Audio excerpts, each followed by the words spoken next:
اعوذ باللہ من الشیطان الرجیم، بسم اللہ الرحمن الرحیم۔ حضرت یوسف علیہ السلام عزیز مصر کے ہاں پرورش پاتے رہے اور اپنی زندگی کے مائع وصال کو طے کرتے رہے۔ جب آپ جوان ہوئے تو عزیز مصر کی بیوی آپ کے حسن پر فرافتہ ہو گئی اور اس نے آپ کو برائی کی دعوت دی، جس کو حضرت یوسف علیہ السلام نے ٹھکرا دیا۔ عزیز مصر کی بیوی نے حضرت یوسف علیہ السلام کا تعاقب کرنے کی کوشش کی۔ اسی اثناء میں عزیز مصر اپنے محل میں داخل ہو رہا تھا۔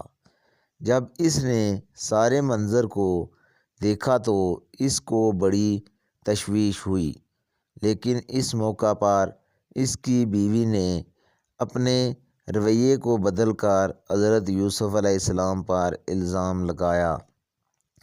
حضرت یوسف علیہ السلام کی بے گناہی کو ثابت کرنے کے لیے اللہ تبارک تعالیٰ نے محل کے ایک بچے کو قوت گویائی عطا کی، جس نے یہ بات کہی کہ حضرت یوسف علیہ السلام کی قمیض اگر آگے سے پھٹی ہوئی ہے تو عزیز مصر کی بیوی کا الزام سچا ہے، اگر قمیض پیچھے سے پھٹی ہوئی ہے تو الزام جھوٹا ہے۔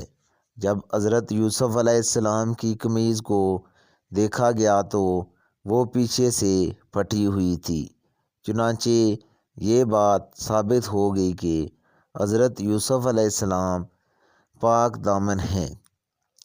اس واقعے کی اطلاع جب مصر میں پھیلی تو طبقہ اشرافیہ سے تعلق رکھنے والی عورتوں نے عزیز مصر کی بیوی کو کردار پر تشویش کا اظہار کیا کہ وہ کس طرح اپنے ہی پالی ہوئی نوجوان پر فرافتہ ہو گئی۔